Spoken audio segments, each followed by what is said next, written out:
Hello, I'm Steve Shaw, National Coordinator of Football Officials and Secretary Rules Editor for the NCAA, and today we're presenting our first preseason training video for 2024, and we're going to be focused on the rule changes, and we'll also talk about a few editorial changes.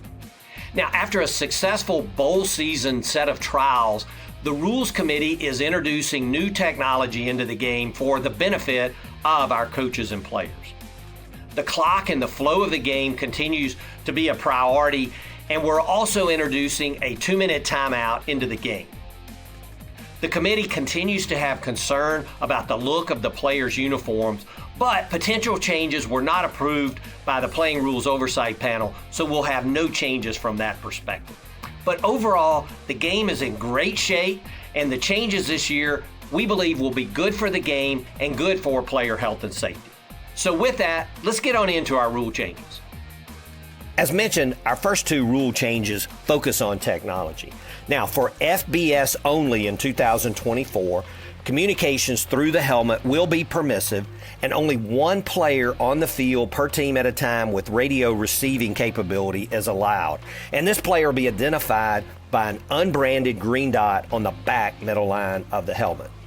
Now, the system will be shut off when the play clock reaches 15 seconds or at the snap, whichever comes first, and it will remain off throughout the down. And if we reset the play clock, then communications will be restored.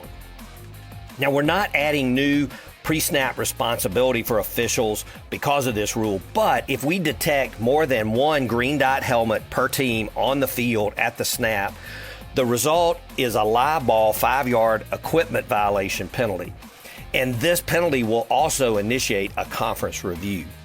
And there's nothing specifically in the rules for a system failure, but a conference can develop a policy to provide guidance in handling situations dealing when the communications do fail. And finally, our back judge mechanics are being modified when we have a play clock failure. Now we raise one hand overhead when the play clock hits 10 seconds if there's no visual play clock to alert the quarterback. But we're going to add that the back judge will raise both hands overhead when the play clock hits 15 seconds, and this is to alert the operator of the system to shut down communications. For all divisions in 2024, standard tablets for in-game video is permissive. Now, the tablets are restricted to in-game video only from that current game, and they may not include analytics, coaching data, or any other communications access. The tablets can be used in the coach's box, on the sideline, or in the locker room, but they may not be interconnected to other devices to project larger or additional images. The video can include a coach's sideline, a coach's end zone, and a program feed per play, and it can have game circumstances such as down distance, etc. A team can have up to 18 standard tablets active, and all team personnel can view the tablets, but the number and the use of the tablets are all governed by game management. Now, the conference can develop a policy to deal with tablet failure.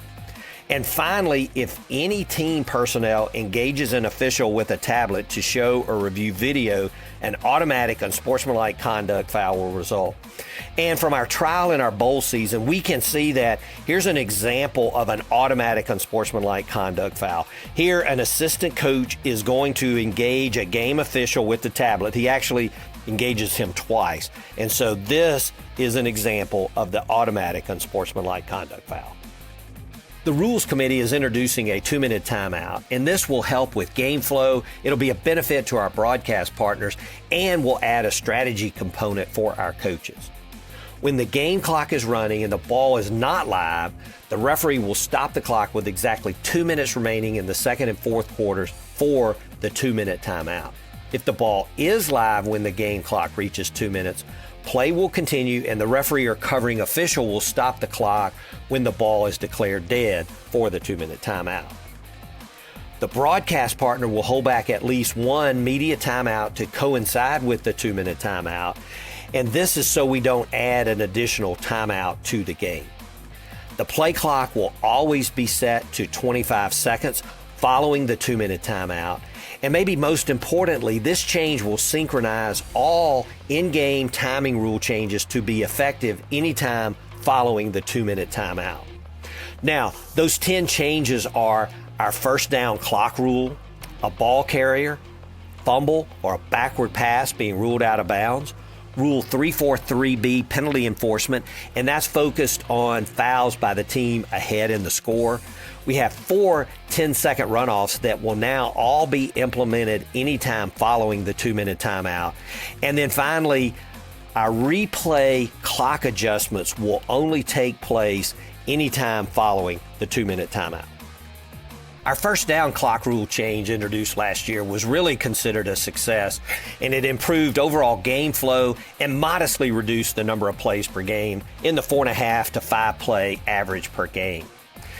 After a year review, Division III will now implement this first down timing rule change, putting all divisions in alignment with the rules.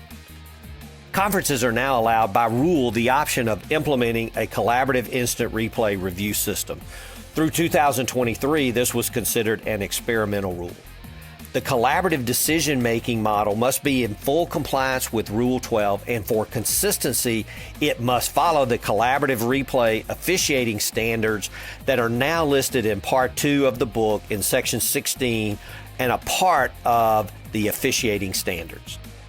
We have a change to our horse collar tackle rule in 2024. Now, there's no change to the definition of the action that creates a horse collar tackle, and the key word is abruptly pulling the ball carrier down. But previously, if this action occurred within the tackle box, it was not a foul. But for player safety, the rule now includes a ball carrier, including a potential passer who is inside the tackle box and tackle with action that qualifies as a horse collar tackle. And as we look at video from last year, we see the quarterback here. He drops back, begins to scramble, and is taken down with action that is a horse collar tackle. Last year, the referee initially threw the marker, but picked it up properly because it was not a foul last year. But now, even though this action occurs in the tackle box, it is a foul for a horse collar tackle. At the end of the first half, after teams have left the field and the referee has cleared the final play with the on-field crew, cleared the final play with instant replay, and there's no head coach challenge, then the referee will declare the first half ended. And once the referee declares the first half ended, there can be no additional replay reviews from the previous play. Now, as an illustration of this rule, on a play from last year, we're going to see late in the half, the player is down inbounds short of the goal line, and the clock continues to run. The offense rushes on their field goal team, but all players don't get off the field, and they kick the field goal as time expires. And the crew on the field or replay didn't discover that there were 12 players on offense and they played that play. But during the half, replay did review and determined that there was 12. And so when we come back out for the second half, we're going to penalize the offense and line up again to re-attempt the field goal. With this change for this year, once the half is declared ended, we can have no additional replay reviews, so we would have not had this kick. But the bottom line, it's important that we clear the last play, and we've completed all our work before we do clear that last play. Now, we have a few editorial changes that we want to review. First, we know that currently if a player enters the game after changing their jersey number during the game, the player must report to the referee. For clarity, if a player enters the game with a number different than is on the game day roster, that player must report to the referee as well. So any player who enters the game after changing their number or with a different number than is on the game day roster and does not report commits a foul for unsportsmanlike conduct. We have an editorial change emphasizing pre-snap actions for both the offense and defense. So for the offense, any movement by one or more players that simulates action at the snap is a false start. And this includes abruptly shifting a player or players that simulates the start of a play. And Team B will be held to the same standard of not simulating action at the snap. So for the defense, any player within 1 yard of the line of scrimmage, whether they're stationary or not, may not make quick, abrupt, or exaggerated actions that are not part of normal defensive player movement. And this encompasses coordinated Team B movement, including lateral and backward movement that simulates action at the snap is a foul. And finally, we have an editorial change in our replay rule that states that if a passer is ruled down or out of bounds prior to throwing a pass and the replay official has indisputable video evidence that the ball was released prior to the dead ball ruling, replay can rule on the immediate continuing action. If the pass is caught by either team, they're awarded possession at that spot with no advance. And if the pass is incomplete, simply the down counts. And as illustration, we have a quarterback here that is ruled down by the field officials before releasing the pass. And as you can see, there is clear video evidence that the ball was released before the quarterback was down. So this is now reviewable, and we see that the pass was incomplete. So replay is going to overturn the ruling, the down counts, and we go back to the previous spot and play the next down. Well, that's it for our rules change video, but make sure you consult your 2024 rules book and replay casebook to get all the changes for the 2024 season. Best of luck to all.